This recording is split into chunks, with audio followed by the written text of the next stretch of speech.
for so long. That's why they put millions of dollars to change who you were. And see, both heathens, the Arab, like I say, he makes sure that he don't identify Muhammad as black. He just won't say Muhammad any color because he want to hide the identity of serving a black God. The white man different. He made Jesus white. He he's a little more gangster, okay?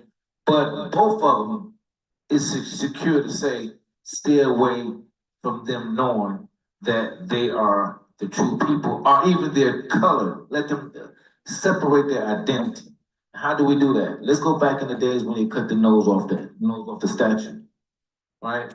Okay, so when they cut the nose off the statue, that was identity theft, right? That was identity theft. And when you change Jesus, Yahweh white, that was identity theft. Now I go to jail for putting my identity on another person's ID. But who gonna take me to jail? The person that created identity theft is gonna take me to jail for what? Copying what he do. Is he the greatest at what he do, and he the only one want to do it. You walk straight, why do the killing? Right? You stay away from this Bible, or if you get in this Bible, you read it with blue contact lenses and put on a yellow wig, right? And I might want you to turn the pages with some P. Diddy lotion so it can slip and stay where it's supposed to be. That one funny? See, hey, when I talk about that. Go ahead. This is the book of Deuteronomy, chapter 28, verse 48. Everybody there say God. This is the book of Deuteronomy, chapter 28, verse 48. It reads as this: Therefore thou shalt serve thy enemies, which the Lord shall set against thee, in hunger, and in thirst, and in nakedness, and in want of all things. And he shall put a yoke of iron upon thy neck until he have destroyed thee. Well, you see how when it says, thou shalt serve thy enemies, that lets you know that, everybody he can't be for everybody, but it says in hunger and thirst. And of course, anybody that's been in the truth, you know that us as a people, we don't own no farms, you know what I mean? And you know what I'm saying? And even if somebody says a few, you don't know those few black farmers, and right. They may be on the verge of being out of business, you know what I'm saying? 90%, or probably not even that, 98% of the farmers are from other nations. Right. You know what I mean? And what else it says in thirst? We don't own Pepsi, 7-Up, Sprite, Gatorade, all that, you know what I mean? Yeah, of course, they 50 sold it, but overall, his company didn't buy it, make it. He just purchased that. And even if you say he distributed, you know what I'm saying? He doesn't own the factories to do that. And then, like it says again, put a yoke. There's only one group of people who have yokes of iron on their neck. And then, like Ben was saying, when they take it off, the reason they took it off, you was totally destroyed. Ain't no need to keep it on you no more. You know? Con, all right. The Mighty Brothers of HOI Detroit in the building. All right. Shalom, everyone. Welcome to another edition of the Wednesday Wake Up Call. All right. I'm your host, Kasadia from HOI Philadelphia. All praises to the Most High. All right. Well, it's just got, the sun's down. There was the destruction of Nicanor, the Feast of Judas Maccabees today, the first night of Purim. So this is a beautiful stretch of high holy days that we are in right now. And we're gonna keep it going. We're not gonna have a long class off the strength of the feast. And, you know, I believe Elder Zabak is gonna go live again. He went live last night. And you know, powerful lesson. If you missed it, check it out on YouTube, Zabak 12. All right. That's Zabak and the number 12. So let's get started. Let's start with Isaiah 32 and 6. Of course, I have to say, Fair Use Act, Fair Use Act. This video is protected by the Fair Use Act. This video is for educational purposes only. So, Fair Use Act. All right, so we're going to start. Let me line up the videos before we get into it. I pray everybody is doing well or as well as you can here in Babylon, right? What they call Mystery Babylon. We know what it is. So, you know, modern day Egypt, modern day Sodom and Gomorrah. Diabolical places. Federal. Oops, diabolical this place is. And this lesson is called The Two Stooges. You know, watch the Three Stooges at one point in time. Boom, you hit him in the head and he looks around like, what's going on? Like, "Nyah, nyah, nyah, nyah, nyah." So right now, this is the Two Stooges, like Donald Trump and Elon Musk, you know, the Chump and Muskie show. You know what I mean? These dudes are, man, what can he say? You know what I mean? You might say, man, I just got fired by them dudes. You know what I mean? Or my family just got fired by these guys. They're bringing down America every day, every hour, with every tweet, with every post, with every statement. Every time Donald Trump opened up his mouth, the stock market collapses. He's talking about tariffs. You know what I mean? Musk is talking about we're gonna, get smaller government, just dropping down into the pit. You know what I mean? So if you have been affected by these numbskulls, just keep in mind that this ain't going to go on forever. You know what I mean? If you got fired by them, get on unemployment and read the scriptures. You know what I mean? And think and figure out.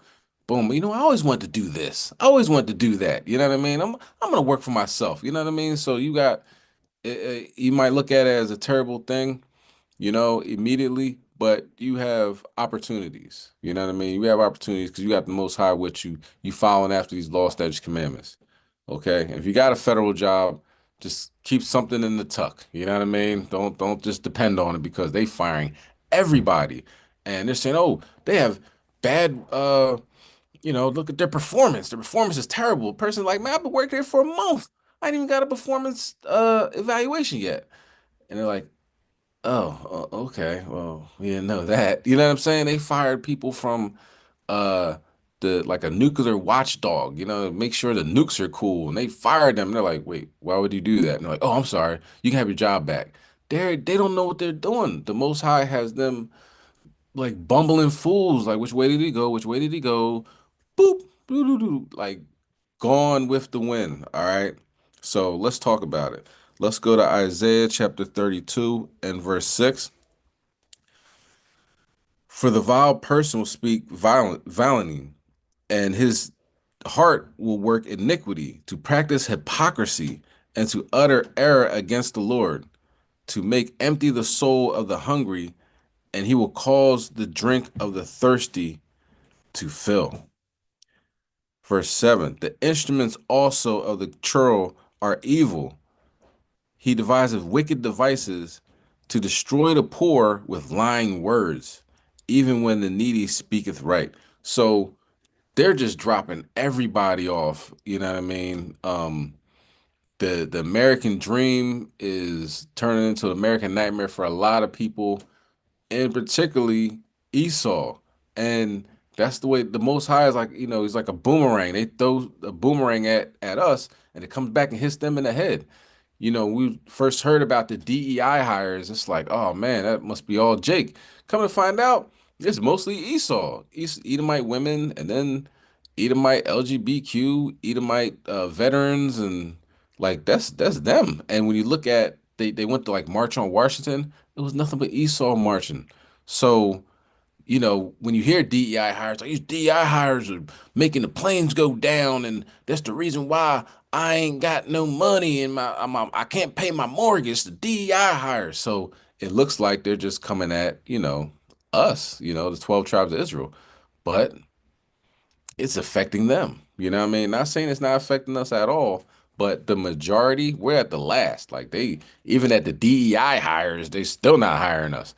But it comes down to Esau and other nations getting affected more than anybody.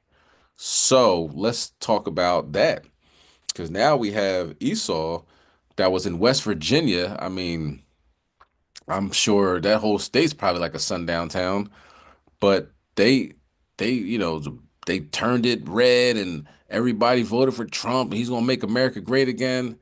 And what happened? Let's check it out. Let's watch this.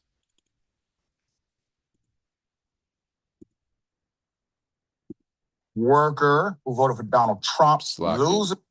Federal worker who voted for Donald Trump loses her job. Jennifer Pickett is her name. Here it is. Like, nobody that I've talked to understood the devastation that having this administration in office would do to our lives. The cuts have shaken up a community that overwhelmingly voted for Trump. He won West Virginia with 70% of the vote, one of his biggest victories. But the betrayal felt by Pickett, a church-going conservative and three-time Trump voter, comes as political analysts are examining early signs of a possible backlash in Republican strongholds like Parkersburg. Put up the picture for a mask. She wasn't just a voter. She was a vocal supporter. Her community overwhelmingly supported Trump. Her state supported Trump. And Trump told you what you wanted to hear. But see, as long as others were losing and you believed you were winning, you voted for him. As long as Black people, brown people, women, members of the LGBTQ community, if they seem to be losing to you, you believed you were winning. But as I've said before, if you say nothing when they knock on your neighbor's door, there's nobody to say anything when they knock on yours. Well, thankfully, madam, you have the indisputable and a few other people that give a damn about you, okay? All right, here we go. Jennifer Pickett, once again, was one of the 125 individuals laid off recently, fired from the U.S. Treasury Department. This is the Bureau of Fiscal Services in Parkersburg, West Virginia, according to Reuters.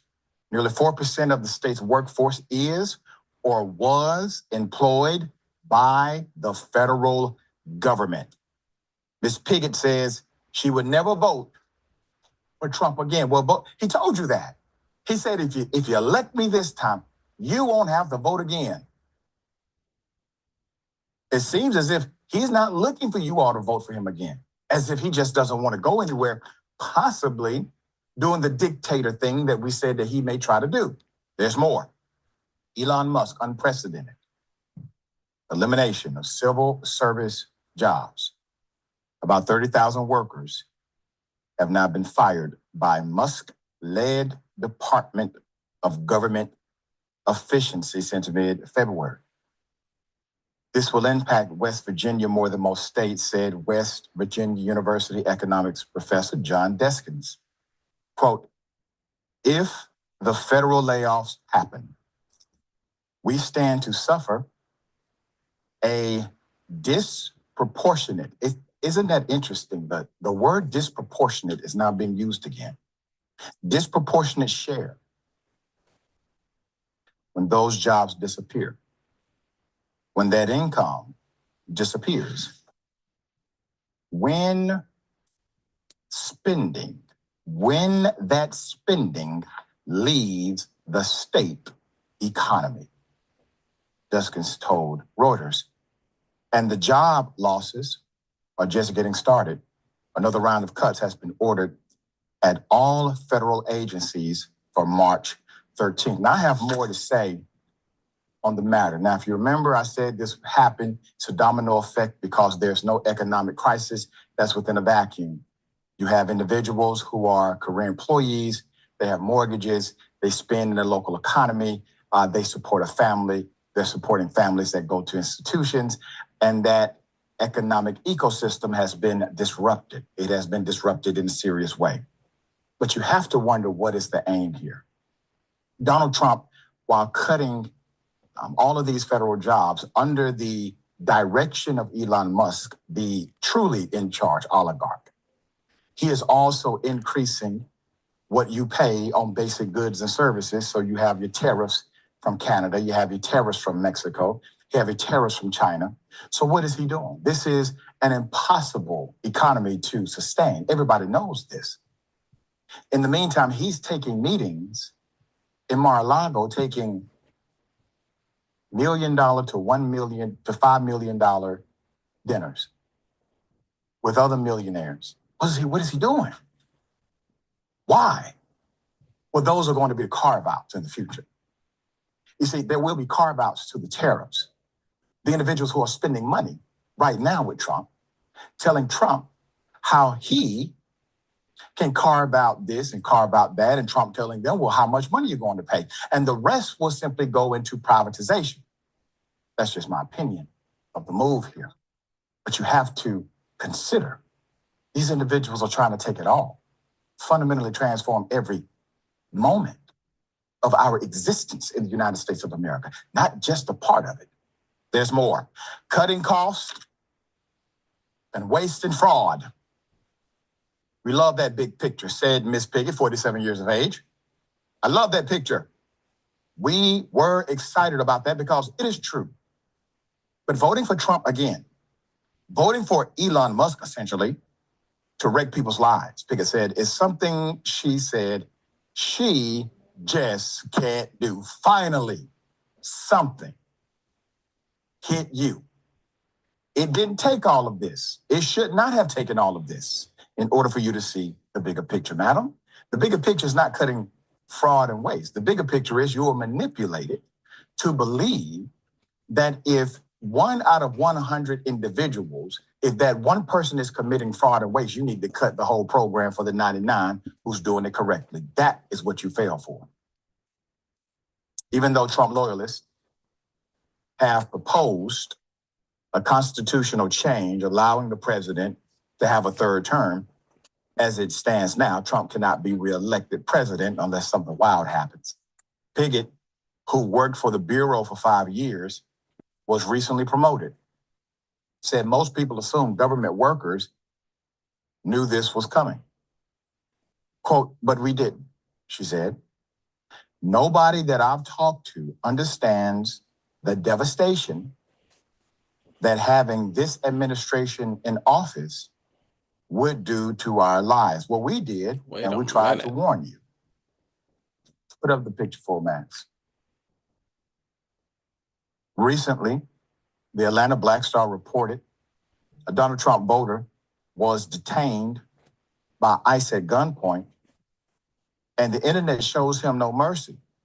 You're looking at a Hispanic man from Virginia who voted for Donald Trump, found himself caught up in an administration crackdown of, quote, illegal immigration last week, with ICE agents detaining him at gunpoint despite being a naturalized American citizen.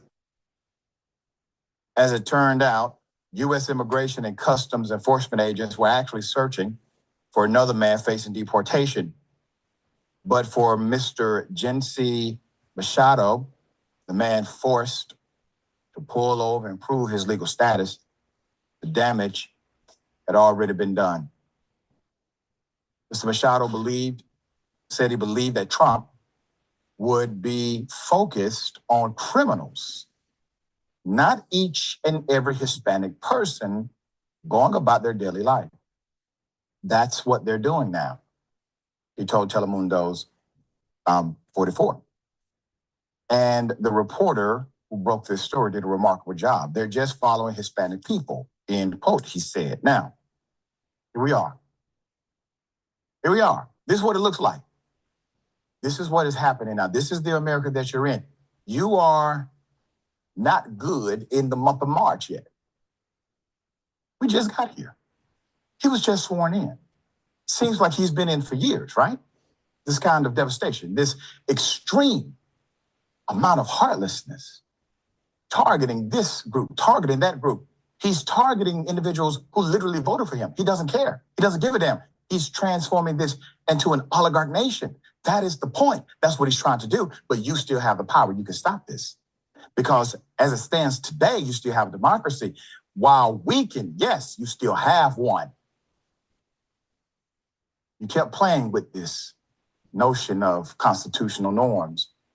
You forgave those who attempted to shred the Constitution and overturn the U.S. government, trying to stop a constitutionally mandated process called the transfer of power. You gave them refuge. You then became an apologist for the man who ordered it, and then turned around and put that man back in office. And what is he now giving you? He is giving you what he told you he was. A person who doesn't give a damn about your Constitution, about your religion, or about your Bible, or your evangelical views. He gives a damn about none of it. And now you're feeling it. We would prefer you to be allies, even if we simply agree on some basics here. For example, voting means there is no election that's final. We would like us to agree together on that, because the way he's running this country, he doesn't seem as if he's concerned about getting your vote again. That is dangerous. All right, Yasmin, thoughts here. Yeah, I imagine that many people find it very difficult to have empathy or sympathy for people who were either entirely incapable of having any for anyone else, or were incapable of learning and listening to the things that we were trying to tell them all along.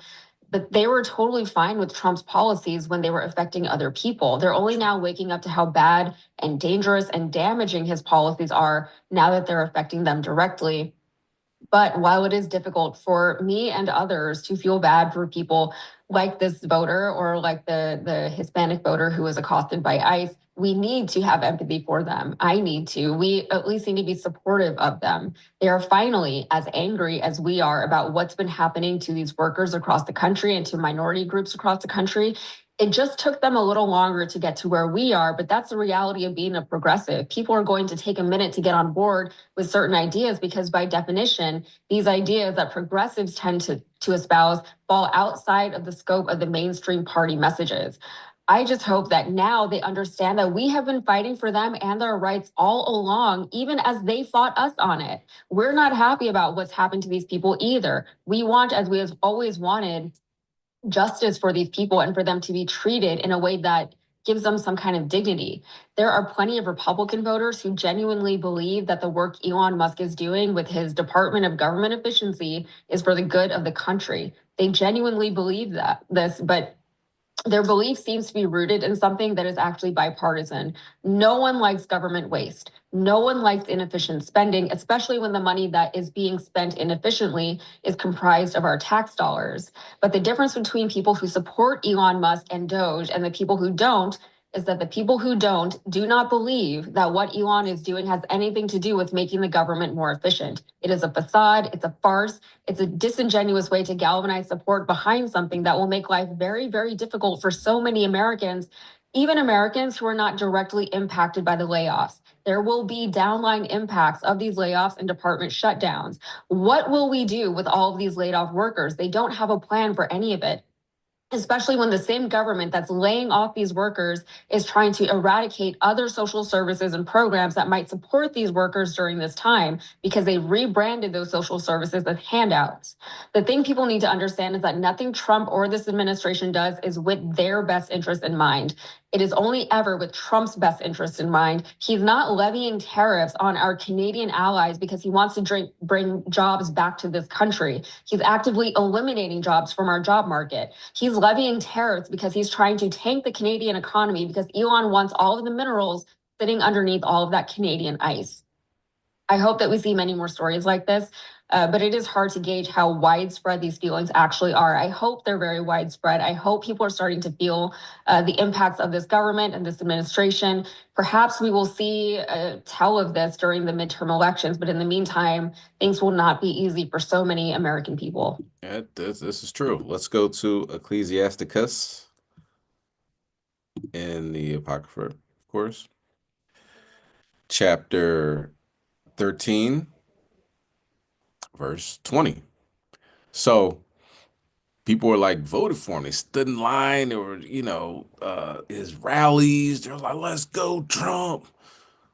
Come on, Trump. He's like, yeah, and Elon Musk, he's gonna make everybody rich.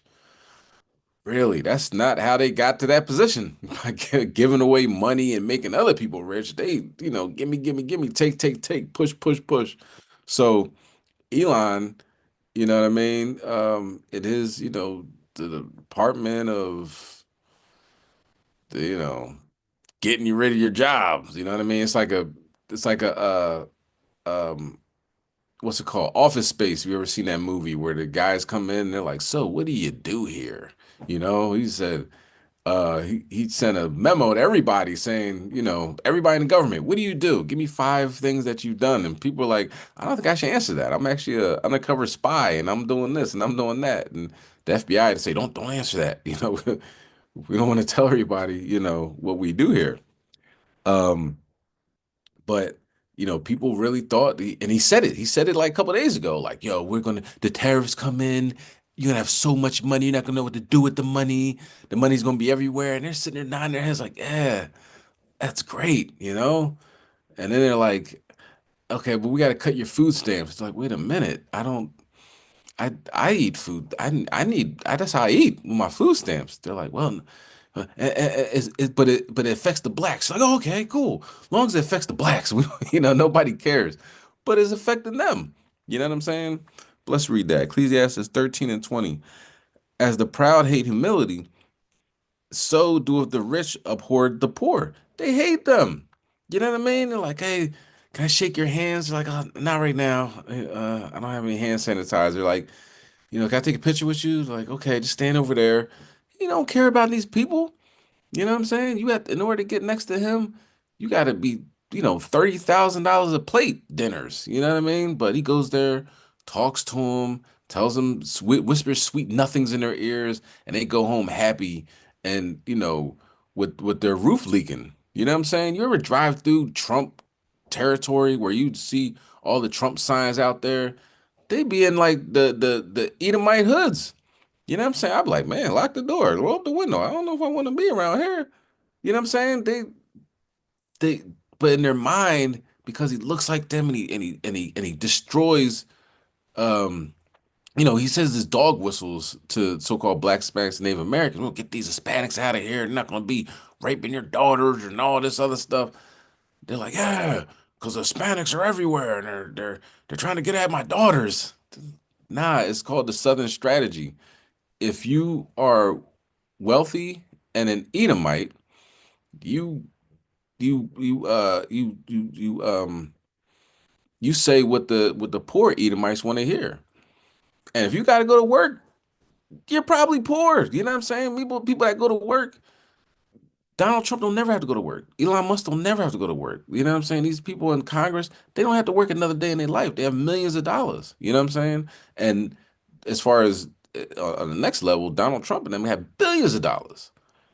So and now they're taking their jobs. You know what I'm saying? Let's go verse 21. A rich man beginneth to fall and is held up of his friends, but a poor man being down is thrust away by his friends. That's the case, right? Verse 22, when a rich man fallen, he have many helpers.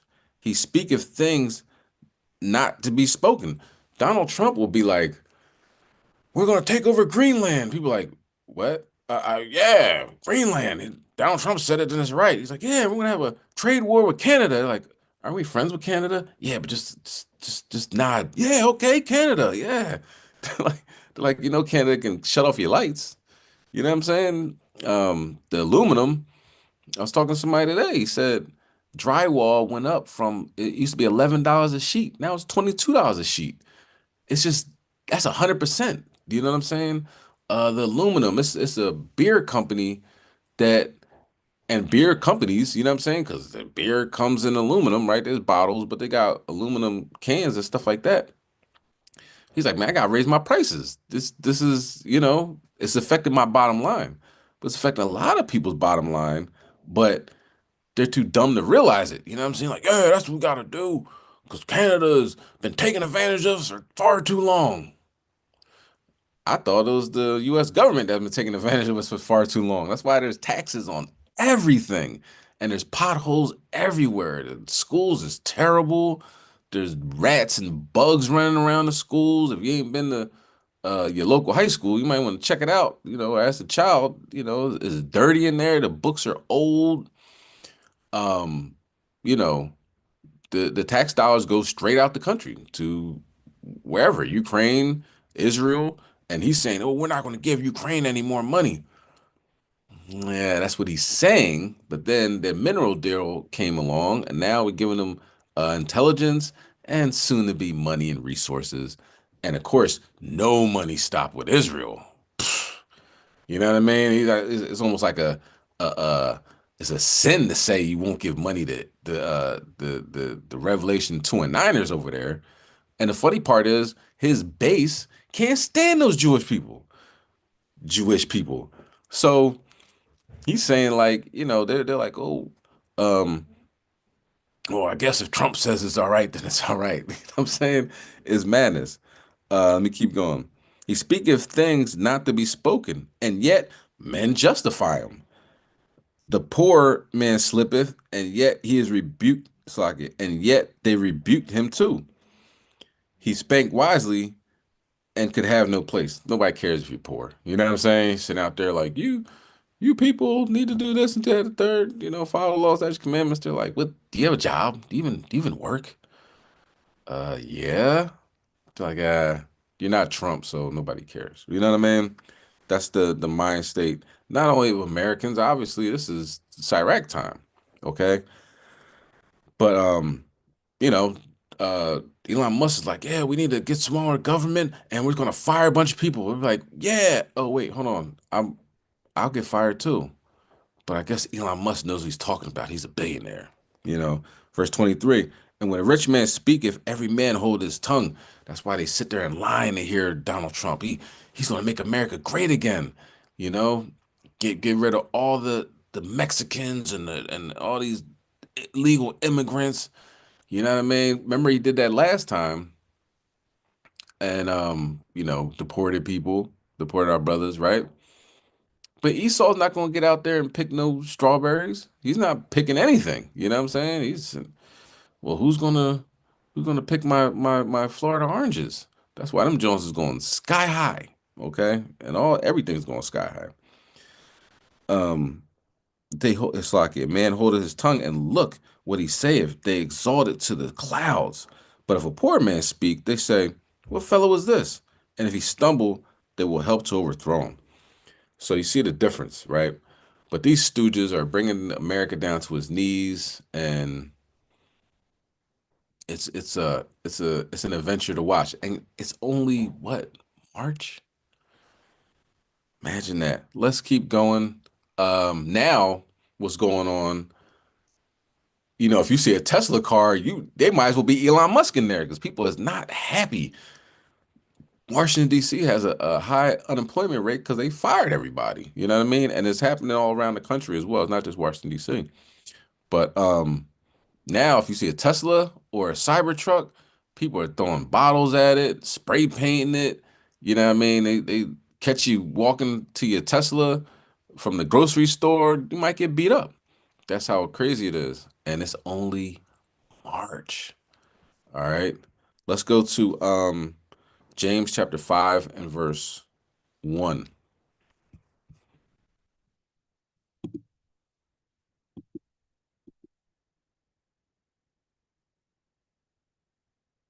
All right. James chapter, what's like here?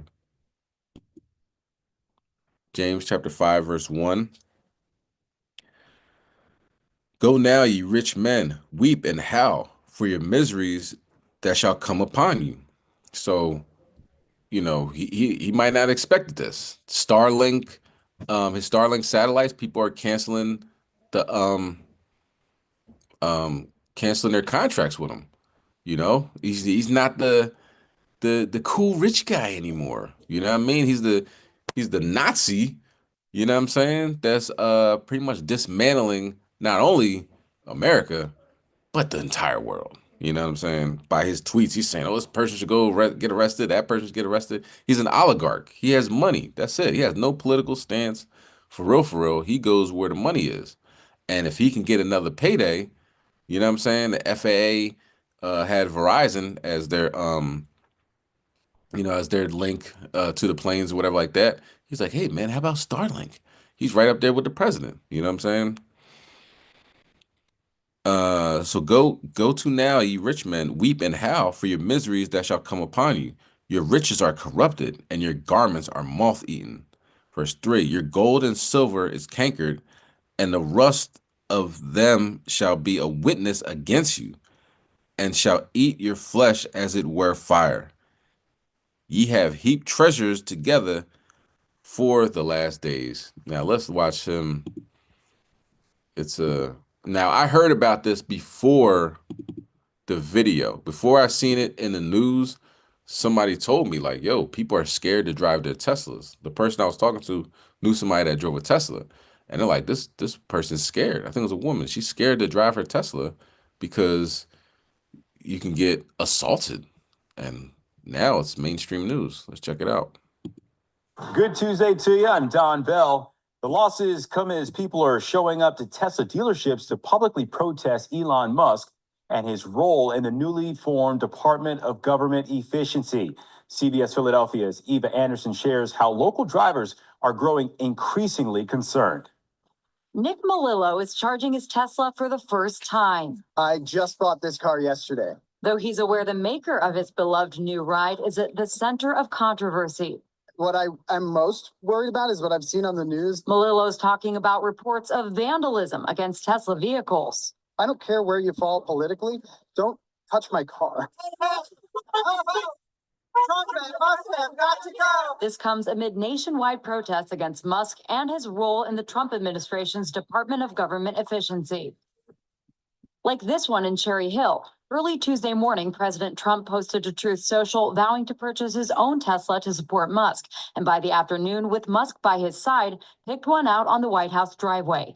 Lily Wright, who isn't a fan of Musk or her Tesla, is concerned that people may take out their political frustrations on her car. I don't necessarily blame them, but leave my car alone, okay? I do feel for the people who have Teslas who are being villainized right now. Jennifer Kitchen is happy she's no longer one of those people. She got rid of her Tesla. Similar to singer Sheryl Crow, who proudly posted a video of her Tesla being towed away, Kitchen says she can't stand Musk and didn't want to drive around what has, to some, become a symbol of Doge and the Trump administration. It's all a show for him. It's all a show for the MAGA supporters. That's the least of Melillo's concerns. I voted for Trump 3 times.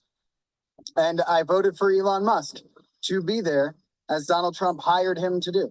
Owners like Melillo are standing by their cars, while others are happy to see them ride right out of their lives. Eva Anderson, CBS News, Philadelphia. So Esau better have that thing on him. You know what I'm saying? Talking heavy, just let's leave my car alone. And what if they don't? You know what I'm saying? And Teslas are, I never drove a Tesla or was in a Tesla, but I heard that they're like the car of the future. You know what I mean? It drives itself. So very innovative, but the person behind it is a bit of a fill in the blank. You know what I mean? He's not the most well liked person right now. So you know, and it's only gonna get worse. It's only March. They're not stopping. They're not letting up. He's not putting his foot off the gas. And Trump said if you damage a Tesla, it's like domestic terrorism. He's linking it to domestic terrorists. Do you know what I'm saying? So you see where we're going with this. You know what I mean? It's just all downhill. But the two Stooges are out there at the front lawn, like giving his thumbs up and everything like that. He got his Tesla, but Trump can't even drive. You know what I'm saying? He hasn't drove a car probably since he was born, just like Barron, his son. You know what I mean? His dad gave me a small loan of $1 million. You know what I mean? He was born on third base and is telling everybody he hit a home run. You know what I mean? But he doesn't even know how to drive, but he's doing it like a show of force or whatever like that. But it's more disgruntled people than that 1%, you know what I mean? Trump and Musk, and then the underlings under them that say, don't hurt my car. Hopefully don't hurt Eve car. You know what I mean? I don't think she's, you know what I mean? She's gang. But oh boy with the skinhead, yeah, he's gonna I think he's in for a wild ride. Let's go to Ecclesiasticus chapter 51 and verse 4, because you know, we pray for the Most High to hear us, the Most High to avenge us, and He did. Let's get it. You know what I mean? Um, um, yeah, 51 and start verse 4. For the choking of fire on every side, and from the midst of fire, which I kindle not. Right? So you hear, see here Sirach, or this is Jesus, the son of Sirach, Slakia, prayer, right? So this fire was from every side. He ain't kindle it. What does Esau say? We didn't start the fire. Let's keep going. Verse 5. From the depth of the belly of hell, from the unclean tongue, and from lying words. Verse 6. By an accusation from the king, from an unrighteous tongue, my soul drew near even unto death. My life was near to the hell beneath. So,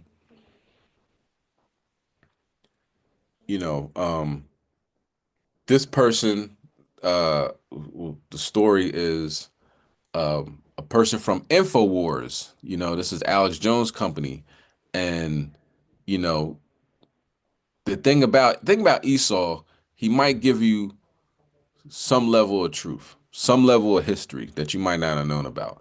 But then he'll flood it with a bunch of lies, his own opinions, his thoughts, which are vain, of course.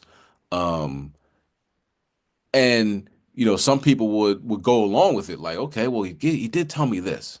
So like for instance, the Margaret Sanger, that her quote that she wants to exterminate the Negro population. She want to get out that she wants to exterminate the Negro population. I found that out first from Alex Jones. But then you listen to him and he's like, this movie Machete, it's gonna rouse up all the immigrants and they're gonna come get us, and you gotta get your guns, and like, you know what I mean? He's very divisive in that. So, that's Esau. You know what I mean? That's why you're not gonna get an Edomite that is down. It's just not there. You know what I'm saying? It's always something with them, right? So with this, his writer, um, well, I'm gonna play the video, but his writer, he kind of make it. But let's keep on going. All right. They compassed me on every side, and there was no man to help me. I looked for the succor of men, but there was none. And that's relief from distress, succor, or the help. the help of man. All right. Verse 8. Then thought I upon thy mercy, O Lord, and upon thy acts of old, how thou deliverest such as wait for thee, and savest them out of the hands of the enemies. So the Most High always had our back. You know what I mean? It's something we can't forget about that. So when we out here praying, Most High, you see the writing on the wall. And by the end of the last video kind of cherry on top that they already on us. You know what I'm saying? Here we are reading the Bible and in the comfort of our own houses, but apparently we're the worst people on the planet, according to so-called white man, right? So, just praying, you know what I mean? Because he has this finger on the button on the Patriot missiles.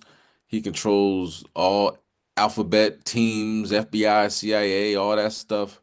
You know, uh, he has the on the planet, on this, on Earth in America, he has all the cards. As he was saying to Zelensky, you ain't got the cards. He has the cards. He has the military, right? Military might. But what we have, Yahweh Bashem Mashiach Yahushai, we have the law, we have the statutes, we have the commandments. We got each other, praying for each other, watching over each other, making sure we cool, make sure we safe. You know what I mean? Fasting when brothers are slipping or sisters are slipping, when people are going through tumultuous times. We got all that, right? What they got? Guns? You know what I'm saying? Bombs? We saw what the Most High could do. The Most High can turn off your bombs. The Most High could send a chariot to zap your bombs out the sky. So what do you really have? You have a false sense of security. That's what you have. And this dude was a writer for Alex Jones. Notice I say was. All right. And let's play the next video. Come see us do Rhode Island and for the tickets. InfoWars reporter Jamie White was gunned down outside his home in Austin, Texas last night. Whoa. Yeah.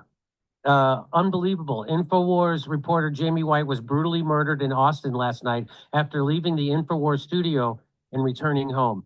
And here's what Alex Jones has to say.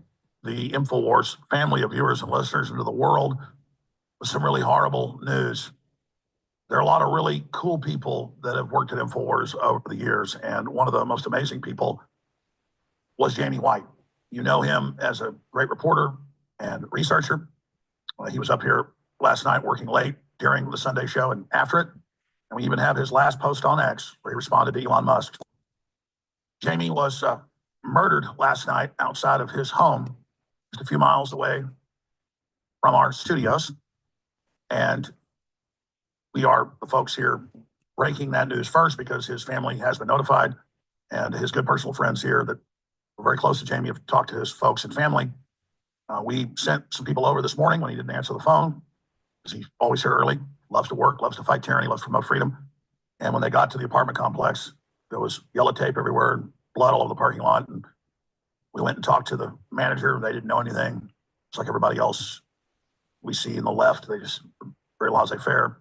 But our crew member saw a police officer and went and talked to them. And they made a phone call, and she had the details when she talked to him and knew Jamie. The police officer said, yes, he died at the hospital very soon after they got him there. The police responded within 2 minutes, and they had him at the hospital where he was pronounced dead within 18 minutes. So I'm going to say the police did a great job in the response time, despite, I'm going to talk about in a moment who I hold responsible for this, and who is responsible for this, and who are accomplices to Jamie and so many others' murder, and so many others that have been raped and mugged. Heard me on air talk about how the crime is very, very bad here in Austin. Any leftist city is, and just exploded the last 4 years. But let me just tell you what happened to Jamie. What we know so far, his last post on X was 16 hours ago. There's Jamie's X account. I've sworn upon the altar of God, eternal hostility against every form of tyranny over the mind of man. Original gangster, Thomas Jefferson. And I mean, I'll just say it. Jamie was our best writer and reported they're all great, but they all said he was the best. I mean, there's others that are almost as good, but not as good as Jamie. And he wrote 6, 7 articles yesterday, posted all this news, did all this great research, gave us information for the show, assisted us in what we were doing. And we came this morning, the crew looked really upset, and they said Jamie didn't come in. And so we sent one of the crew down there. And didn't look good. And then they didn't want to tell me yet that the cops had said, no, it was Jamie White. We were the first to learn. We waited until the afternoon until the family's been told. You saw a little clip from the newscast about this in the early morning hours, and it's just Austin Police Department officers responded to a high priority emergency call at approximately 11:57 p.m. Sunday night. The call was shoot, stab, hot shot, which refers to a high priority potential life threatening call involving possibility of an active shooter or stabbings.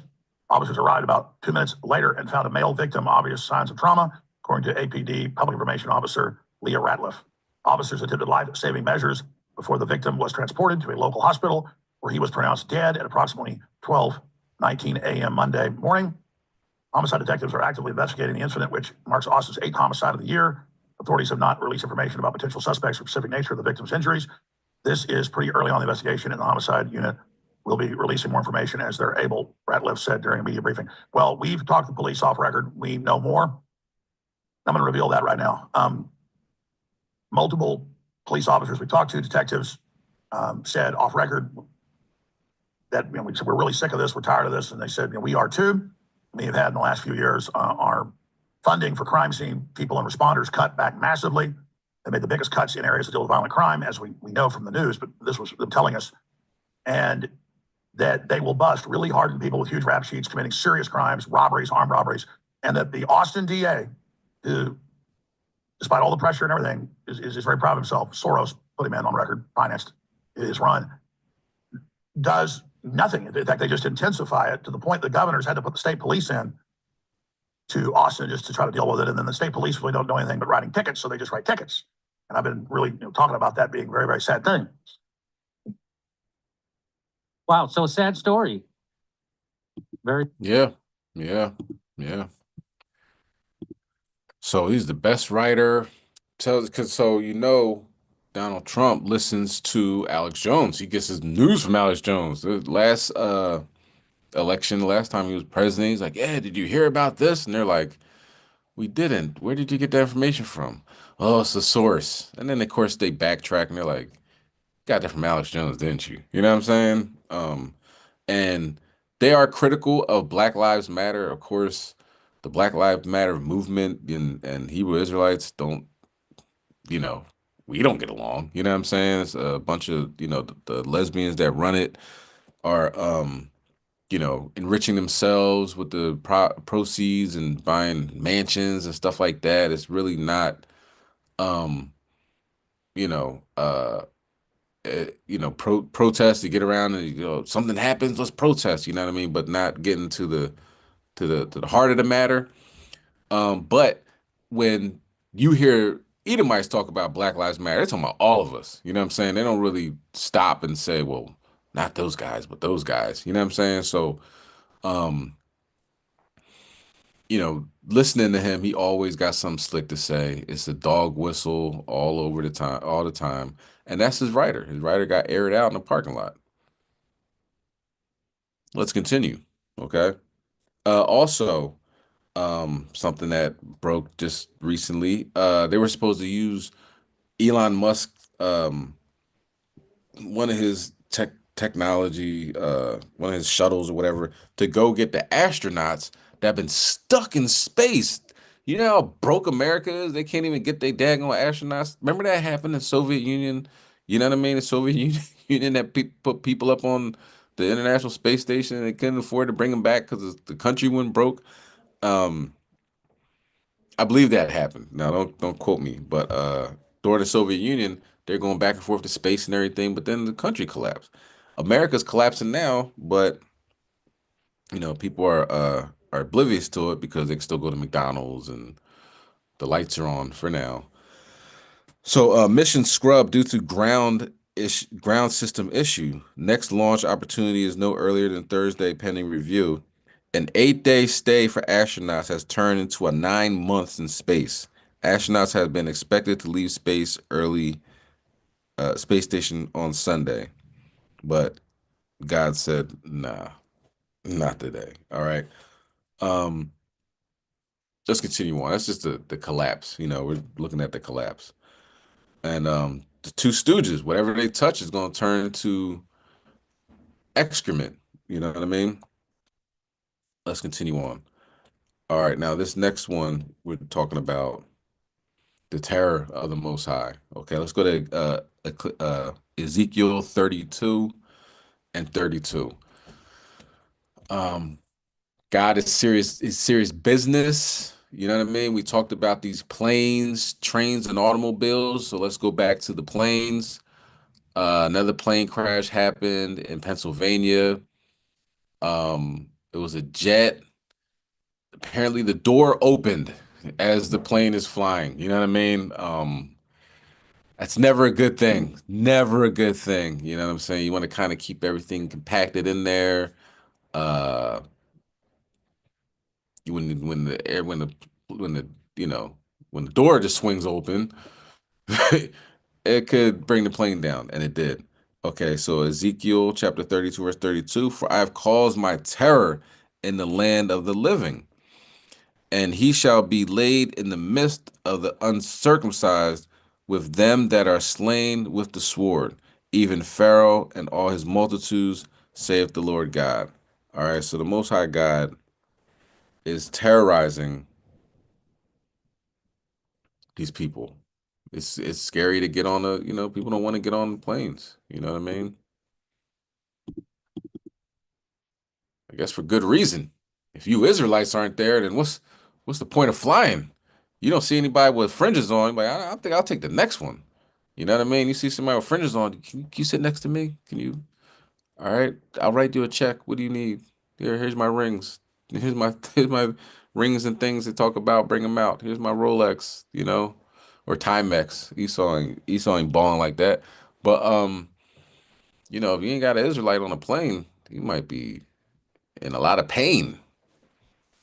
That rhymed too. Check me out. All right, so let's watch the next video. And I haven't watched this whole video, but I saw the beginning, and yeah. You are now within seconds of horror because we are going to be looking at some creepy videos on the internet. And as always, let's go ahead and get right into today's video. I'm sorry, am I the only one that finds this news story about these planes to be strange? And this actually reminds me of another news story that happened years ago involving another plane. The FAA is investigating a number of false collision alerts at Reagan National Airport. This is the same airport where 67 people died in the mid-air collision back in January.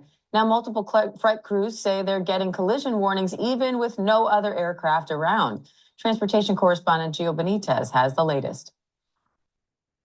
It's been happening all morning. Let me know if you see anything. No one else has seen anything. An urgent investigation underway after several flight crews preparing to land at Reagan National Airport over the weekend received warnings that they were on a collision course with another aircraft, but no others were anywhere nearby.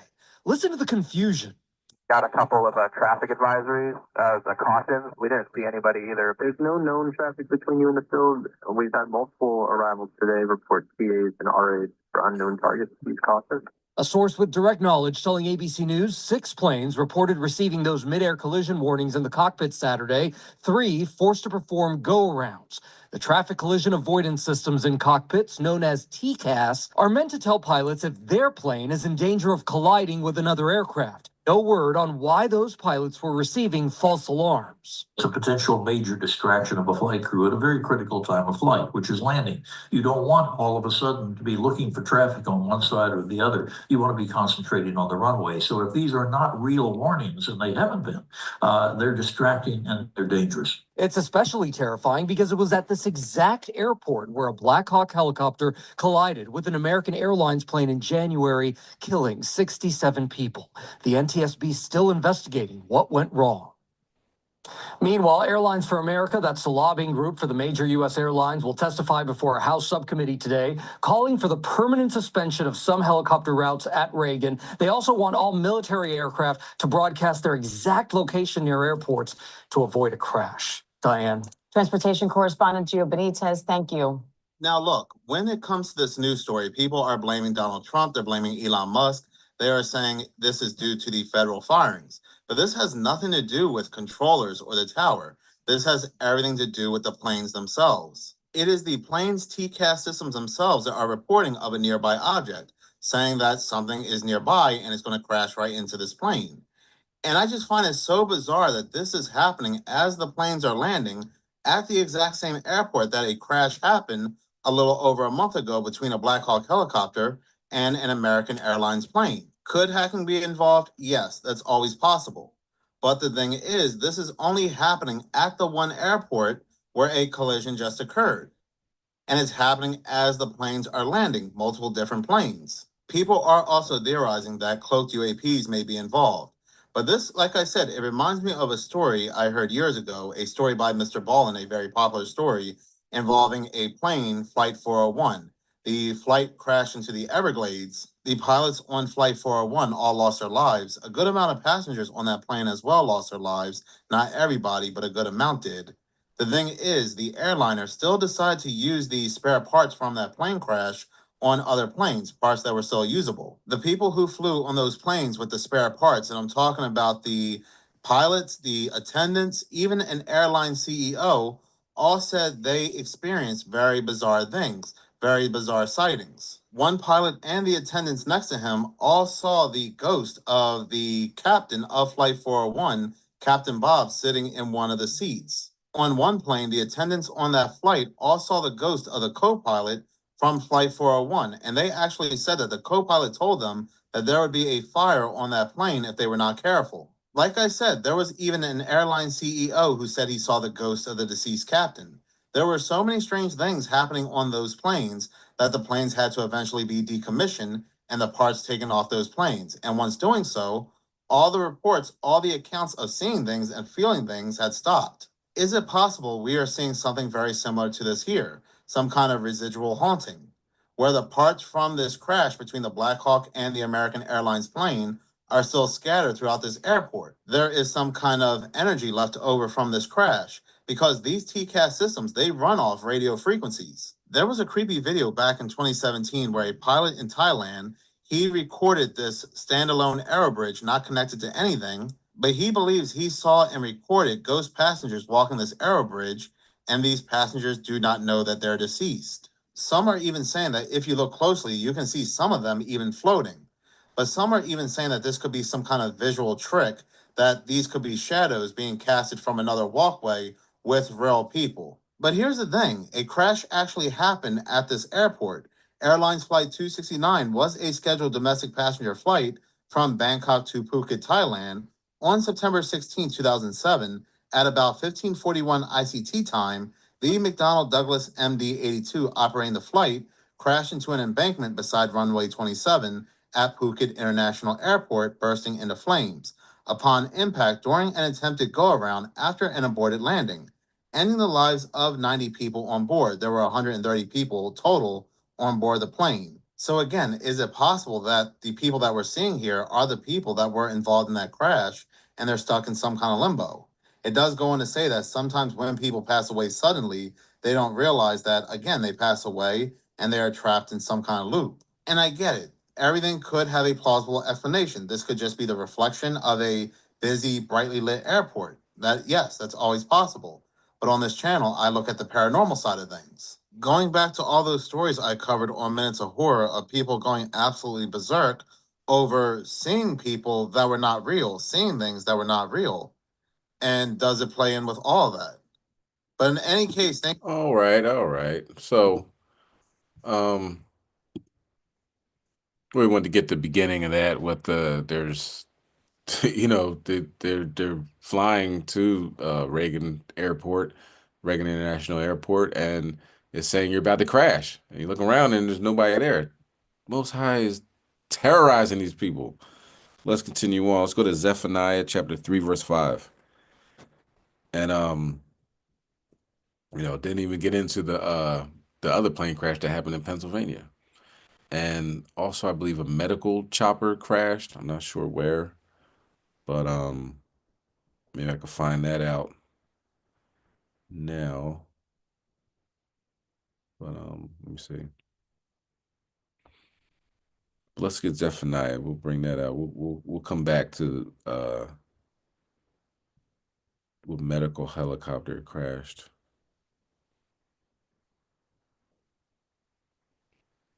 All right. Slocking. Okay, Zephaniah chapter 3, verse 5. The just Lord is in the midst thereof. He will not do iniquity. Every morning doeth he bring judgment to light. He faileth not, but the unjust knoweth no shame.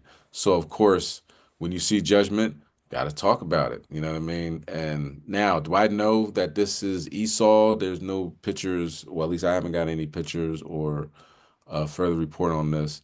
But just off the strength of the witnesses and the neighbors, we can make a determination that more than likely it's Esau. And what happened? Like Esau is really crashing out at this point in time. Another something else, we'll probably talk about that next week if we're still here. Um, Regarding what Esau did to his wife. My goodness, these dudes is really losing it, man. You know what I mean? Make sure you you got your wits about you in these last days. You know, this ain't the time to crash out. But for Esau, perfect time. Let's go. Then we begin with developing news out of Beverly Grove, where police say a man fatally shot his own brother to save his elderly mother. John Finolio live in Beverly Grove with the details and reaction to a shocking turn of events tonight. John. Cher and Micah, this is the home where that terrifying and tragic situation unfolded for this family today. However, homicide investigators say the shooting was justified. He had no choice but to shoot and kill his own brother. A horrifying ordeal for a Beverly Grove family. I zoom in here, you're looking at this two-story house with a green roof. In the backyard, we see crime scene tape there. The LAPD responding to this home on the 400 block of North Alfred Street just before 1:30 p.m. after shots rang out. Like a shotgun. Didn't sound like a pistol. They were big, deep sounds, and there were two of them. Homicide investigators say the 80-year-old woman who lives at the home was attacked by her 61-year-old son, who showed up at her house with a baseball bat. And when he made entry into the residence, he used it to smash windows, to smash personal belongings owned by his 80-year-old mother, and threatened and may have even struck his mother with the bat. She managed to call her younger son for help. He works nearby and raced to his mother's aid. When he arrived, he saw his mother on the floor. He saw his 61-year-old brother on top of her, choking her. He fired a warning shot with a shotgun that he brought from his business, and his brother continued to choke his mother. That's when he turned the shotgun on his brother and fired a single shot. The shooter saved his mother's life, and surely being choked at the age of 80 while your face is smashed into the ground wouldn't surely cause her death. Police say the shooter remained at the scene and is cooperating, adding this homicide was not criminal. He will be released. This is a justifiable homicide and not a murder. It's just a tragedy for that family. As for that 80-year-old victim, police say she was taken to the hospital with a head injury. She is in stable condition and is expected to be released soon. We're live in Beverly Grove. I'm John Finolio. Kate. All right, so I'm looking at it, and that might be Jake. Now that I'm looking at it. It might be Jake. Okay. Jake crashed out. Okay, let's get it's written. Let's get Matthew 10 and 21. You would think because how the cops not charging them, you know what I mean? They get a chance, they charging. Jake, you getting charged. And also the way he's talking to him, like talking about him, like almost like saying he's like a hero. And the fact that they didn't put his picture and plaster it all over the screen. But I'm a betting man. Let's see.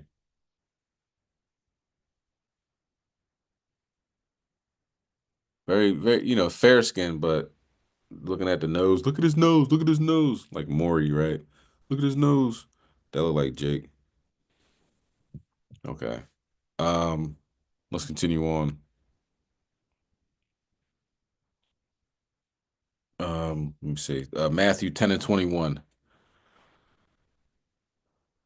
And brother shall be Shaki, and the brother shall deliver up the brother to death, and the father the child, and the children shall rise up against their parents and cause them to be put to death. So main man came over there with a baseball bat and hit his 80-year-old mother, started smashing up her house. She calls the brother. He comes over with a shotgun, blows the brother away because he's choking the mom on the ground. That is a lot to unpack.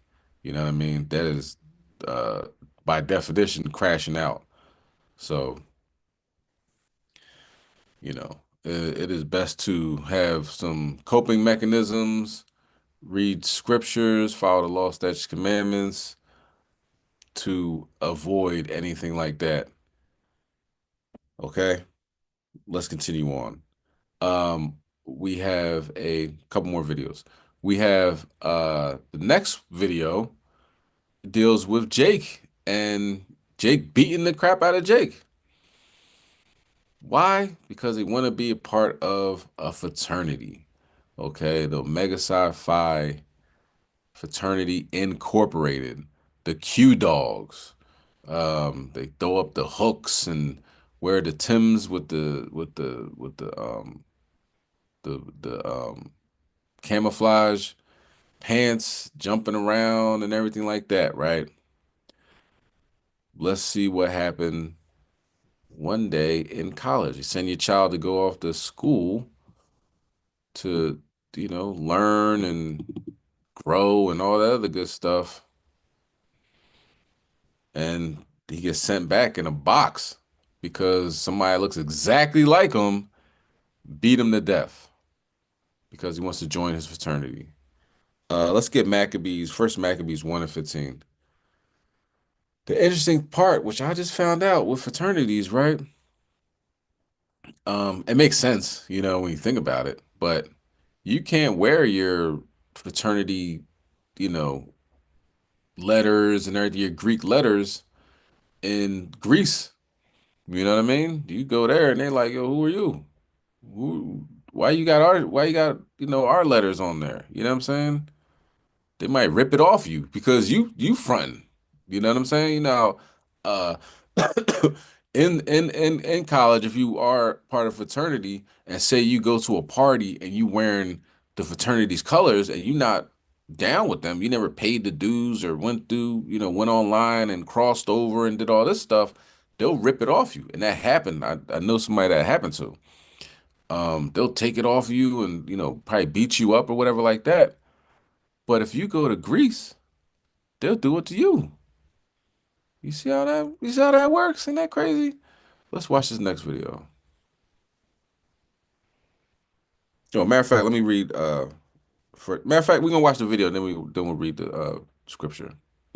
Unleash the power app store perspectives, insights, and for power your who was a student at Southern University who was going to become a mechanical engineer who played in the band called the Human Jukebox as a trumpeter is no longer going to be able to do that.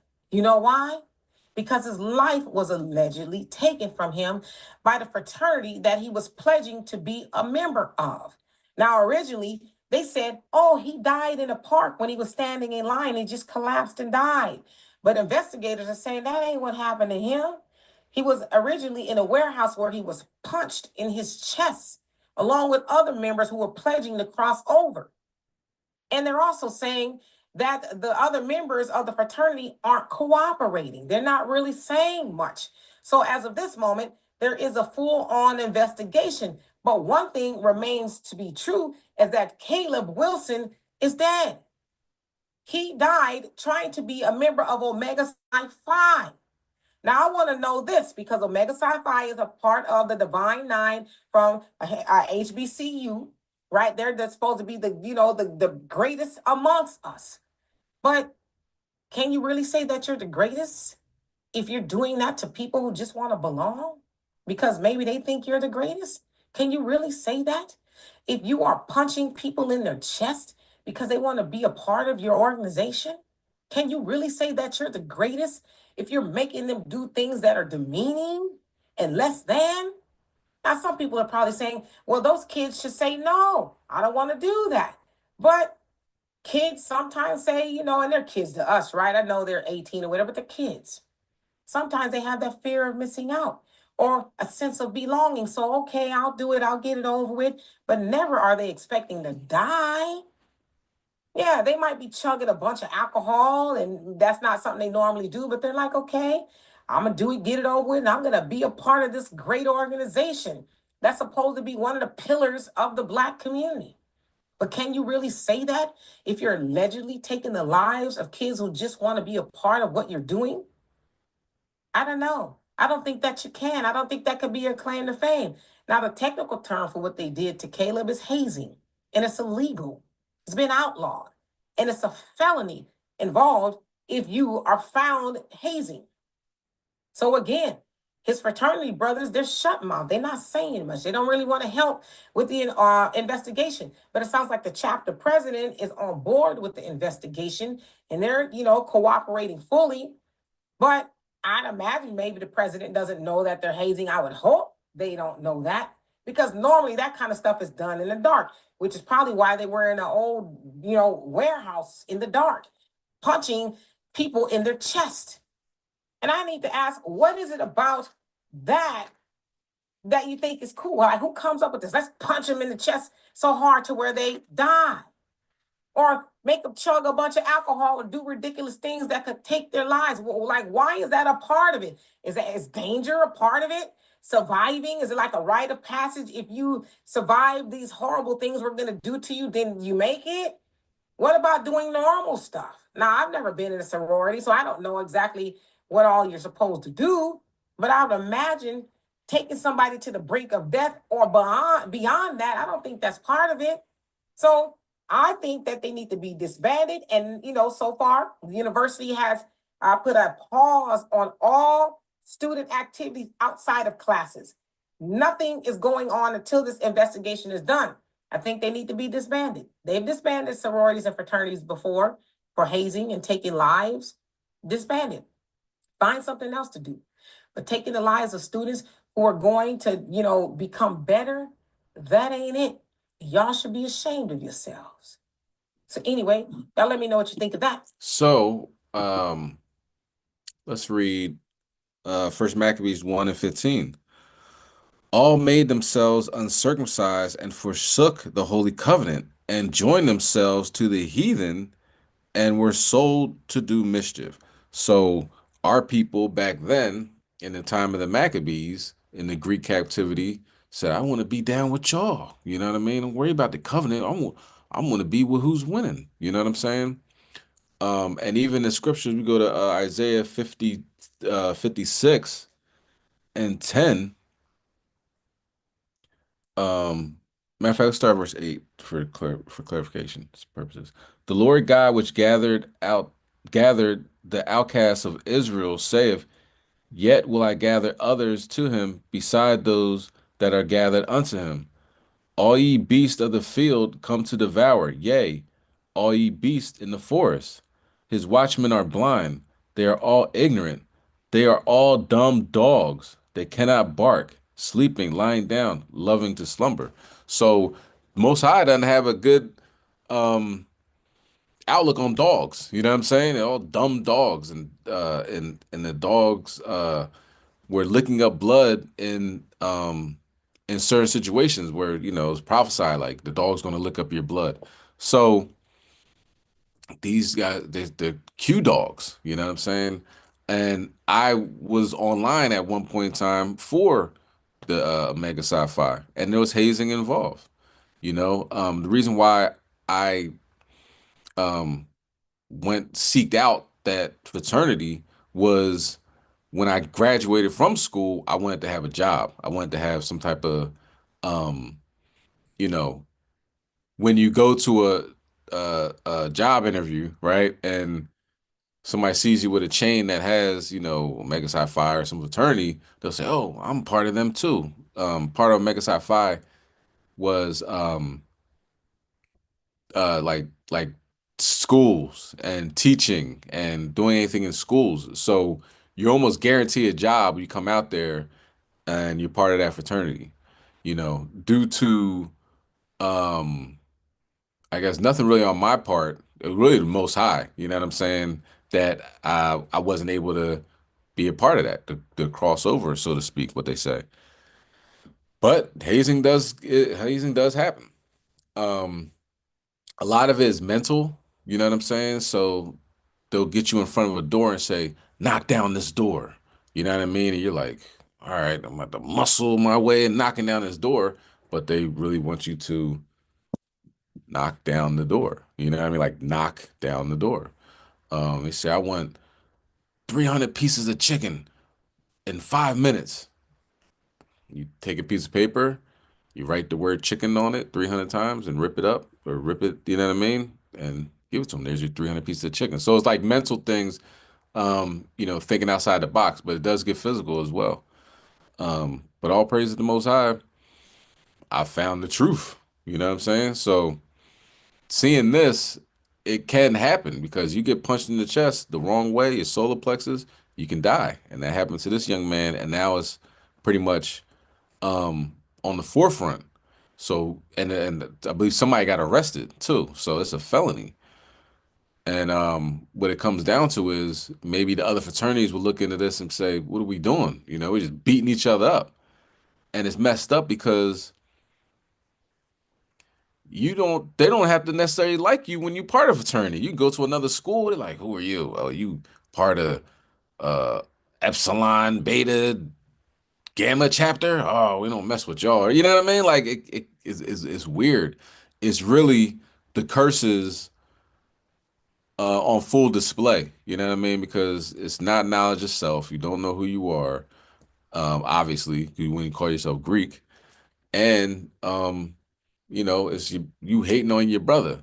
You beat him up until he's part of you, and then you love him and you hug him, but then it's still strife, it's still problems. It's not all good. You know what I mean? People still go at it. So count it all joy, you know the truth, and you're not, dealing with, you know, these situations and stuff like that. All praise to the Most High. All right, so the next one is very interesting. We're not going to watch the whole thing due to time restraints. Maybe watch about 10 minutes of it. It's 40 minutes long. All right, but of course, it will be on the playlist of Sirach 20 and 6, or you can just, I'll give you the name and you can check it out yourself later on tonight. You know what I mean? I think it's something we all should check out. Okay, since we're all Israelites watching this, or at least some of us are. Apparently, we're being targeted again. Who knew? You know what I'm saying?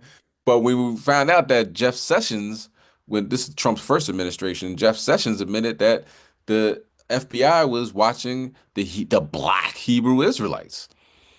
And I know you're sitting there reading your Bible like, but why? Well, because the scripture said they would. Let's get Revelation 10. That's like it. Revelation 2 and 10. All right. Fear none of those things which thou shalt suffer. Behold, the devil shall cast some of you into prison, that ye may be tried, and ye shall have tribulation 10 days. Be thou faithful unto death, and I will give you a crown of life. So apparently, a couple months into the Trump administration, Iranians have found out that, hey, they're watching us. Again, not saying they stopped, but we know what happened to our brother Baruch during the Biden administration, shipped him over to South Korea, trumped up charge, had them sit there waiting for trial in the dusty, dirty jail. You know what I mean? So it's not like it's bipartisan. I mean, it is bipartisan actually. It's not like, oh, it's just the left or it's just the right. Nah, it's both of them. But Trump really has, I believe, a hatred for the Israelites. Him being from New York, you know what I mean? He probably walked by, he's walked by probably a million times and heard, Jake saying, yeah, the devil that the Bible speaks of. He said, man, when I get some power, I'm coming after you guys. You know what I'm saying? That's like the police officer that gets beat up every day by Jake, and he comes out and says, I'm gonna be a police officer and I'm gonna abuse my power. Same thing, but this guy's the president. All right, so let's watch about 10 minutes of this, and this will be the last video. But I would advise you to watch the rest of it. I haven't watched the rest of it, so but what I have seen, you got to check it out. Iran reveals CIA and FBI are monitoring. Let me see the rest of it.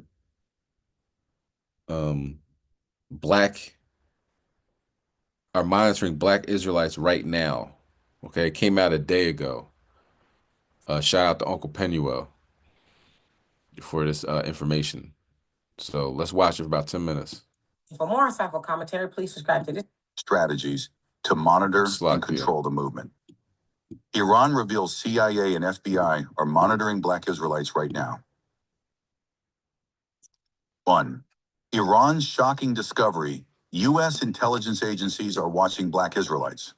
The revelation that U.S. intelligence agencies, particularly the CIA and FBI, have placed the Black Israelite movement under intense surveillance has ignited widespread debate and speculation, raising profound questions about the nature of state power, historical narratives, and the limits of religious and civil liberties.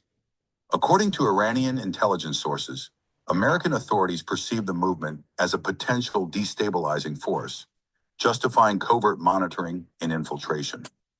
This assertion invites deeper reflection on the motivations behind such scrutiny, the extent of governmental intervention, and the broader philosophical implications of knowledge, control, and state authority.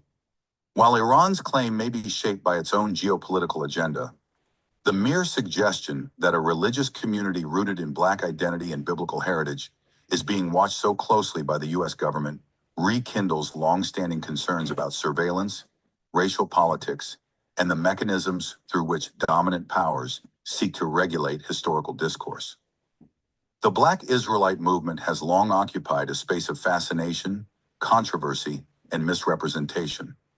At the core of its belief system is the assertion that African Americans, along with other people of color, are the true descendants of the biblical Israelites.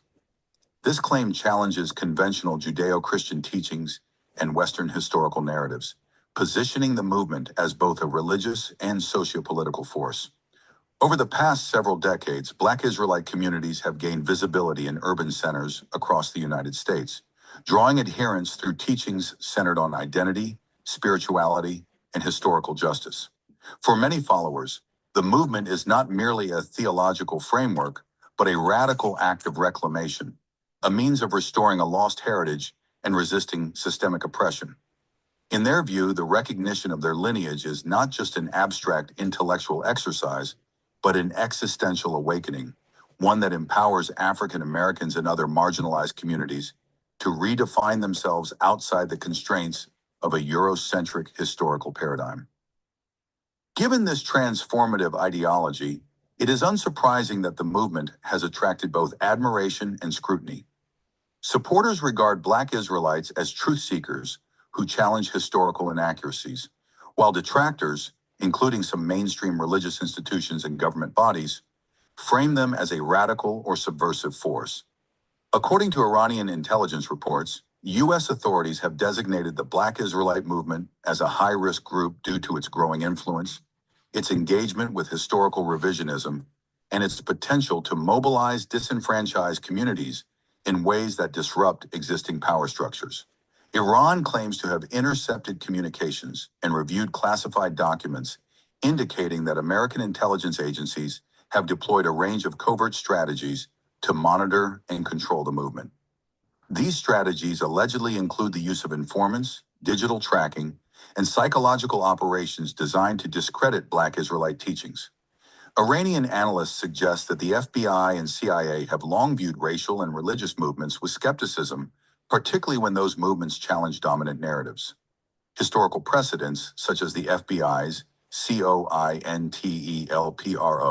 operations in the 1960s and 1970s, designed to undermine Black activist groups like the Black Panther Party and the Nation of Islam, offer a chilling historical parallel, reinforcing the idea that intelligence agencies would perceive the Black Israelites as a group worthy of surveillance. The fundamental question, however, is why the U.S. government would regard a religious movement, one centered on self-determination and spiritual revival, as a potential national security threat. Iranian sources speculate that the Black Israelite movement is being monitored not because of any direct threat of violence or insurrection, but because of its capacity to reshape historical consciousness and challenge institutional authority. By asserting that African Americans are the true Israelites, the movement calls into question dominant religious and historical frameworks, including those that underpin Western Christianity and Jewish identity. This epistemic disruption is not merely theological, it is deeply political. If knowledge is power, then the ability to redefine one's historical and spiritual identity carries with it the potential to reconfigure existing social hierarchies. From the perspective of U.S. authorities, such a shift in consciousness could have profound societal consequences. A movement that encourages Black Americans to see themselves as a divinely chosen people, distinct from mainstream religious institutions, might inspire greater political activism, resistance to assimilation, and a reevaluation of historical allegiances. If large segments of the African American community begin to question official historical narratives and seek alternative religious and cultural affiliations, this could introduce an unpredictable variable into the nation's social fabric, one that intelligence agencies might interpret as a potential destabilizing force. Moreover, the movement's emphasis on self-governance, economic independence, and communal solidarity could foster the development of insular communities operating outside traditional societal structures. Such autonomy has historically been met with suspicion by the U.S. government, as evidenced by the extensive surveillance of Black nationalist movements, civil rights leaders, and even religious organizations like the Nation of Islam. Iran contends that these concerns have driven American intelligence agencies to initiate systematic surveillance efforts designed to monitor, infiltrate, and potentially neutralize the Black Israelite movement before it gains broader traction. Iranian intelligence claims to have gathered information on these covert operations through a combination of cyber warfare, intelligence sharing with U.S. adversaries, and leaks from whistleblowers within the American intelligence community. Tehran, which has long invested in cyber espionage as part of its broader geopolitical strategy, asserts that its analysts intercepted internal FBI memos categorizing the Black Israelites as a high-risk movement due to their religious ideology and increasing popularity. Additionally, Iranian sources suggest that disillusioned former U.S. intelligence operatives have provided insider information detailing the scope of surveillance efforts. These whistleblowers reportedly leaked documents outlining FBI and CIA strategies for tracking Black Israelite gatherings, monitoring their online presence, and embedding undercover agents within the movement's leadership structures. If substantiated, these claims would reveal a troubling pattern of religious and racial profiling, echoing previous intelligence operations against Black-led movements in the United States. Yet the question remains, why is Iran so invested in exposing U.S. surveillance of the Black Israelite movement? One possibility is that Tehran seeks to expose what it perceives as American hypocrisy regarding religious freedom and civil liberties. The U.S. has frequently condemned Iran for its alleged human rights violations and restrictions on religious expression.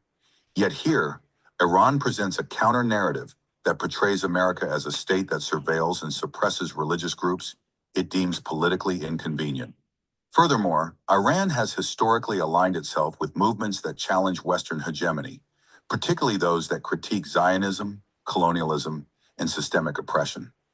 Given that some Black Israelite factions reject traditional Jewish identity claims and espouse anti-Zionist positions, Iran may see an opportunity to leverage this ideological stance against Israel and its Western allies. By bringing attention to U.S. intelligence operations targeting Black Israelites, Iran could be attempting to weaken America's moral authority on issues of religious freedom and civil rights, particularly among African Americans and other historically marginalized groups. If Iran's allegations contain any truth, they raise urgent ethical and political questions about governmental overreach and the suppression of religious movements in the United States. Absolutely. All right. So check out the rest of that. The person that put it up, or not the person, but it's called it's uploaded by Bible Stories 24H 24, meaning the number 24H.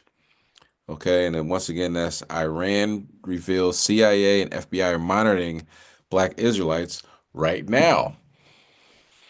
Well, look at that.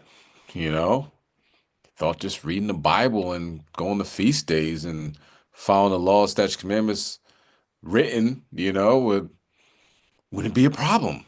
But apparently, if you do the right thing that God tells you to do, the devil don't like that. So Esau's the devil. You know what I mean? Who's really surprised? You know what I mean? So this is what it comes down to in my viewpoint. You know what I mean? If you see somebody that is constantly trying to cause division, you know what I mean? Always having problems. You know what I mean? Every time you turn around, it's an issue. Then, you know what I mean? I'm looking at you like, you know what I'm saying? Well, how much they paying you? You know what I mean? All you got to do is follow the law, statutes, commandments. You ain't got to be always commenting and then trying to get, you know what I mean? Get people riled up and all emotions and all this other stuff. And you heard what such and such did? You see what such and such said? Da da da da da da. It's them little things. It's little it's smart. They put trying to start little fires. You know what I mean? And like me, a FBI agent? No, informant. There's a difference. Anybody could be a damn FBI informant. You know what I mean? During the time of the Black Panthers, they had taxi drivers that were informants, bartenders that were informants. You know what I mean? And right now, Kash Patel, who's now the FBI director, Elam, right? And he's making fun of DEI hires. I mean, I ain't gonna say you're a DEI hire, but you know what I mean? Yeah, that's what the white man calls you behind your back. They had a huge civilian force that they were going to fire. I don't know if they did. They said they were going to do it, and then they, were thinking about not doing it. So it's like 10,000 civilians. So it's not, you don't have to go through training and do push-ups and, and run a 4-minute mile to be to work for the FBI. You just got to be compromised. And that will get you, as of right now, you should be, say you're doing something you ain't no business doing, right? And you think nobody knows. Of course, everybody knows. Of course, the FBI and the CIA know because they got phones, cameras, whatever. They're watching us. You know what I'm saying? They're watching everybody. So you think they're not watching you? So you're like, all right, I'm just gonna sell these drugs real quick. You know what I mean? I'm just gonna real quick. You know what I mean? I got the credit card. It's not mine. It came in the mail out of nowhere. I got this black card, so I'm just gonna use it real quick, real quick. I'm doing it real quick. I'm in and out, in and out. You're compromised. Boom, they catch you, which they will catch you, and they just come to your door. Hello, Mr. Such and Such, Mrs. Such and Such. This would you work for us now. Unless you want to go to jail for 30 years. Unless you want to, be exposed for this, that, and third. You know what I'm saying? And then boom, there you are. Now, just what are they doing? They're praying? What else? Lighting frankincense and myrrh? What else? They ain't doing nothing else? All right. This is what I need you to do. I need you to start a fight between this camp and that camp. From this sister and that sister. Here, we're gonna give you a list of what to say. You know what I'm saying? Because they've been doing this. It's nothing new. You look at FBI's War on Tupac and Other Black Leaders by John Patash. You gotta read that. If you're an Israelite, you haven't read that. I don't know what you're doing.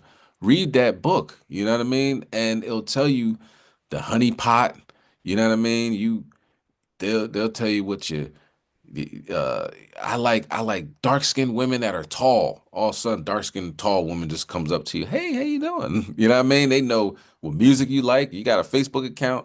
Everything you like, dislike, laughed at, hearted, unhearted, commented on. They know all that. They got a book on you. They know you. So you gotta be smart. You know what I'm saying? You gotta be smart and use your cat eye. Gina, use your cat eye. All right? Your spiritual eye. You know, not the cat eye that anybody watch Martin. Sorry.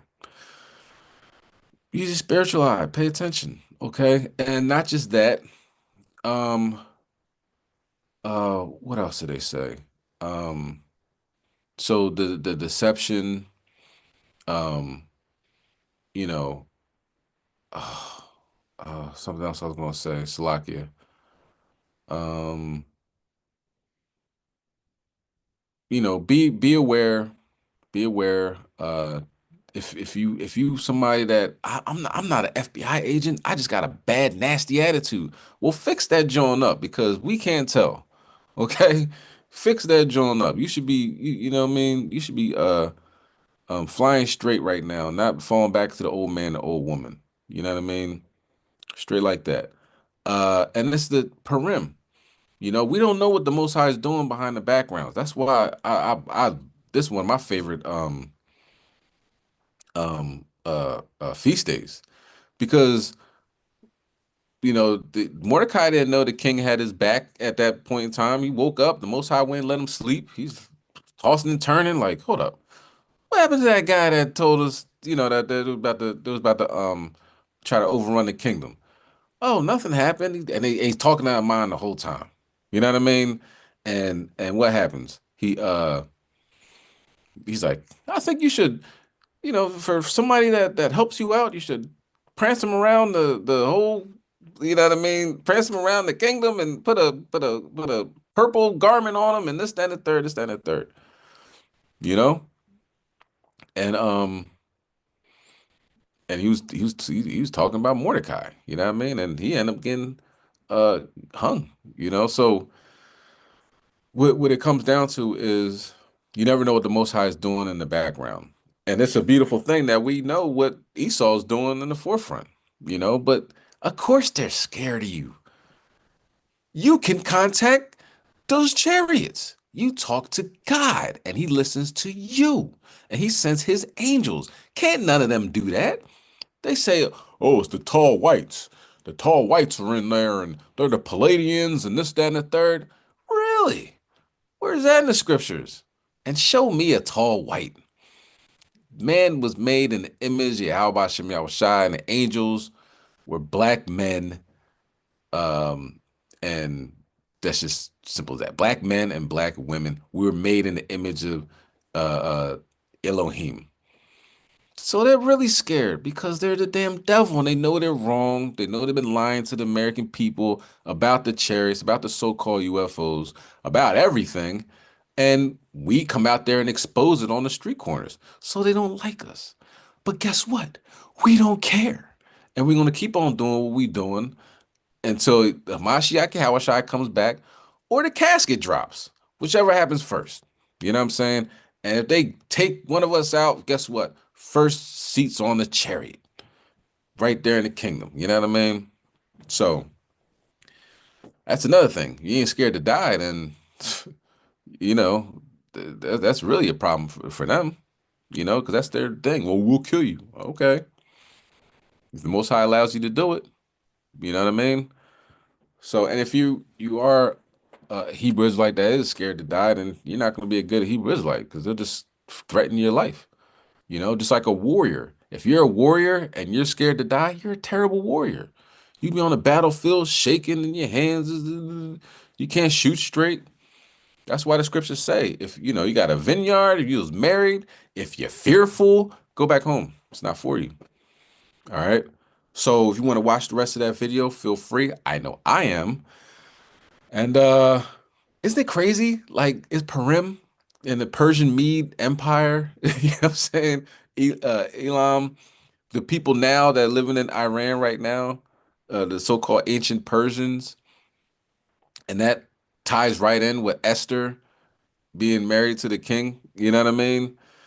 You can't really make this stuff up. All right. The Most High is playing this thing out, so let's continue to watch, continue to, follow these law, statutes, commandments, and stay focused as best as we can. We in the last days. Hom Yashala. All right. So now we're gonna say the Lord's Prayer. So if you want to stand and face the east, feel free. You want to prostrate and face the east, please do. And we'll close out in prayer.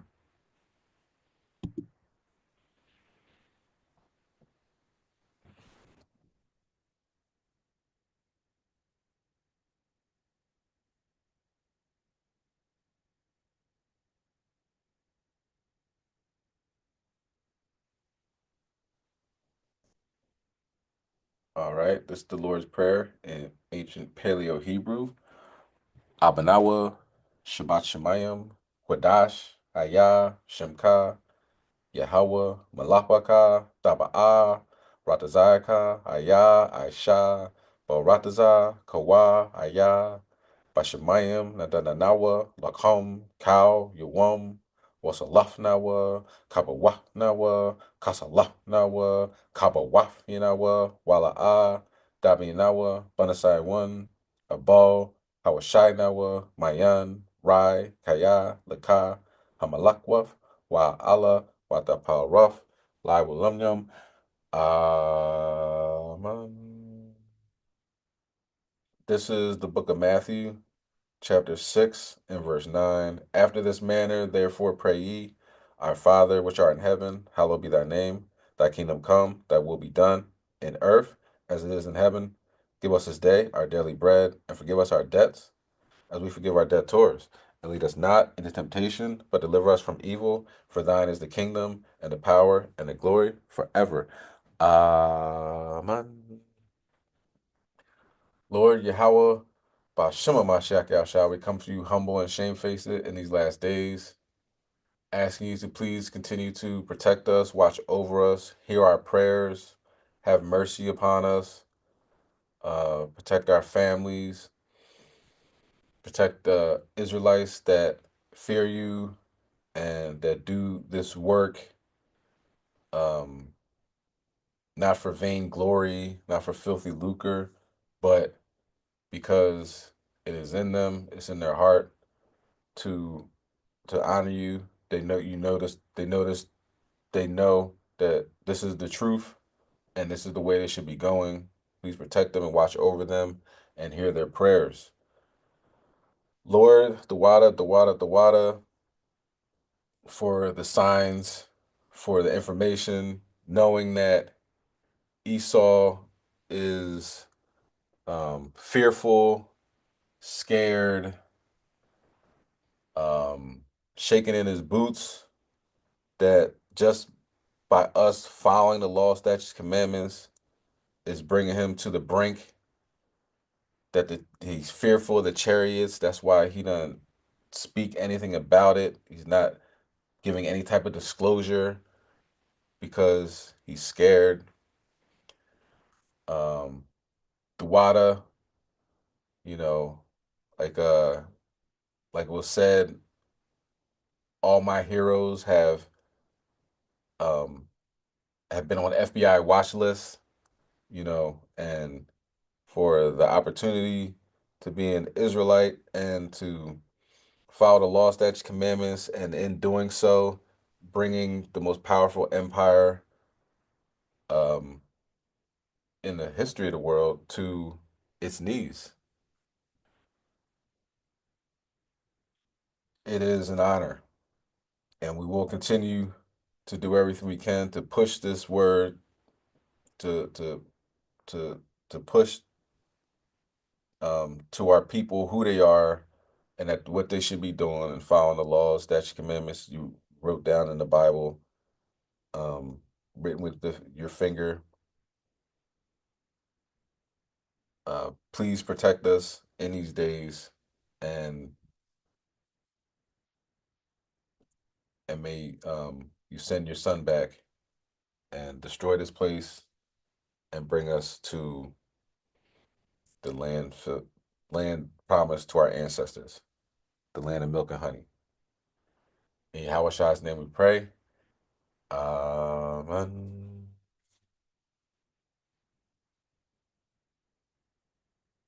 Hey, Esau, why you scared?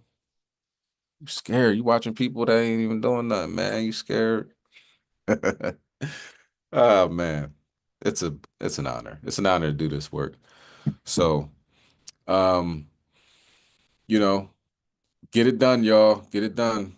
Do what you do what you do and do it well. You know what I mean? We being watched by everybody, you know. And do me a favor, since we know that um we understand that we're being shadow banned, you know what I'm saying? So when you see an HOI video and you're part of HOI, give it a thumbs up. It's not gonna cost anything. You know what I mean? You might just going through the motions and stuff like that and don't even think about it. But since we want to get this word out, let's do that. Let's thumbs up our videos and comment. Okay. So he said, the uh the other type of surveillance, not just watching this, the electronic surveillance. So commenting puts on the algorithm like, oh, people are commenting on this. It could be something that's shalom, uh, I like that. That's funny. Good class, or you don't have to say good class. Say all praise to the Most High. But just send a comment and a thumbs up, and we're gonna get into that process of doing that. We're watching our videos and HOI class channel, HOI Mustard Seed, Detroit, LA, Chicago. You know what I mean? All the camps. Check them out. Okay. The devil don't want you to. So do it. All right. All right. All praise to the Most High. Hopefully it was edifying. Shalom.